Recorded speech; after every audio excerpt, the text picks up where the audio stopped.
दिल्ली में कुत्तों के काटने के बाद रेबीज संक्रमण की वजह से 7 साल की एक बच्ची की मौत पर देश की सबसे बड़ी अदालत ने संज्ञान लिया है।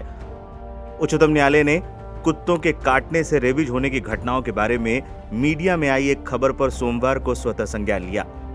जस्टिस जेबी पारदीवाला और जस्टिस आर महादेवन की पीठ ने एक अंग्रेजी दैनिक अखबार के दिल्ली संस्करण में सोमवार को प्रकाशित समाचार को बहुत परेशान करने वाला और चिंताजनक बताया। पीठ ने कहा, समाचार में कुछ चिंताजनक और परेशान करने वाले आंकड़े और तथ्य हैं। इसमें कहा गया है कि हर दिन शहर और इसके बाहरी इलाकों में कुत्तों के काटने की सैकड़ों घटनाएं सामने आ रही हैं, जिससे रेबीज हो रहे हैं और अंततः बच्चे और बुजुर्ग इस भयानक बीमारी का शिकार हो रहे हैं। हम इस समाचार पर स्वतः संज्ञान लेते हैं। उचित आदेश के लिए इस निर्णय को समाचार रिपोर्ट के साथ भारत के प्रधान न्यायाधीश के समक्ष पेश किया जाए। 7 साल की बच्ची की हुई थी मौत। दिल्ली एनसीआर में एक 7 साल की बच्ची को कुत्ते के काटने के 25 दिन बाद उसकी मौत हो गई।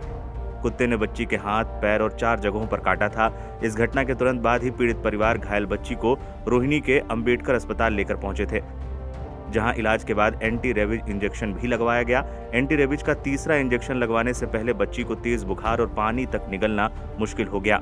हालात बिगड़ने पर पीड़ित परिवार ने बच्ची को रोहिणी के अंबेडकर अस्पताल से अन्य अस्पतालों में रेफर करने के बाद आखिरकार एक निजी अस्पताल में इलाज के दौरान बच्ची ने दम तोड़ दिया। डॉक्टरों ने मौत का कारण दिमाग में इन्फेक्शन बताया है। हालांकि डॉक्टरों ने रेबीज की पुष्टि नहीं की है। कुत्ते काटने के मामलों में हुई बढ़ोतरी। Aim right, achieve big. At KR Mangalam University, we provide you the platform to turn your dreams into reality. At KR Mangalam University.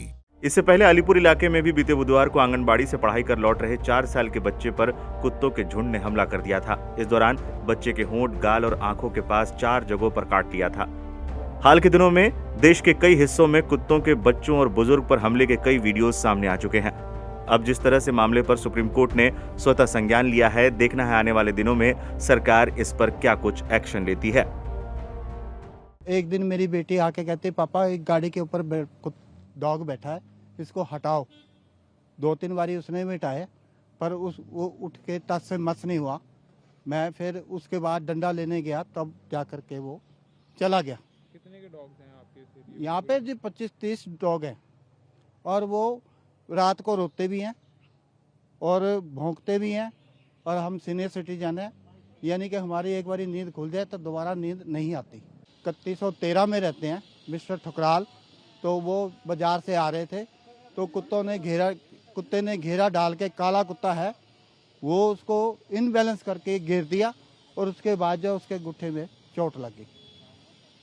तो इसका मतलब इंतजाम होना चाहिए। तो ऐसे लगता है कि भी कुत्ते की नगरी है। ठीक है, तो मैं इससे ज़्यादा क्या कहूँ। इसको एडमिनिस्ट्रेशन को चाहिए कि भी ये कुत्ते की प्रॉब्लम बहुत दूर करें। हमें बच्चों को स्कूल ले आते छोड़ते वाली बहुत दिक्कत होती है। बच्चों को अकेले ले आना बहुत ही ज़्यादा मुश्किल है कि जब भी जाए तो पीछे से भौंकना, पीछे से भागना बहुत ज़्यादा हो गया है कि जब भी निकलो तो बच्चों को ये कि अकेले छोड़ना ही नहीं है। हमें स्कूल से ये होता है कि अटेंडेंट जब तक ना पहुँचे बच्चों को छोड़ना ही नहीं है। यहाँ पे बहुत सारे कुत्ते हैं, मतलब कि 2-4 तो ये बोलते कि काटते भी है, पर हमें देखा नहीं है। पर एक भाई तो मेरे पे बिल्कुल पीछे आके बिल्कुल पर काटा नहीं, पर वो भाग के मेरी तरफ ज़रूर आया। और बच्चों को तो अगर बच्चे उनकी साइड देखते हैं तो वो काटने को दौड़ते हैं। इसीलिए हम ये चाहते हैं कि यहाँ से उनको बहुत ज़्यादा प्रॉब्लम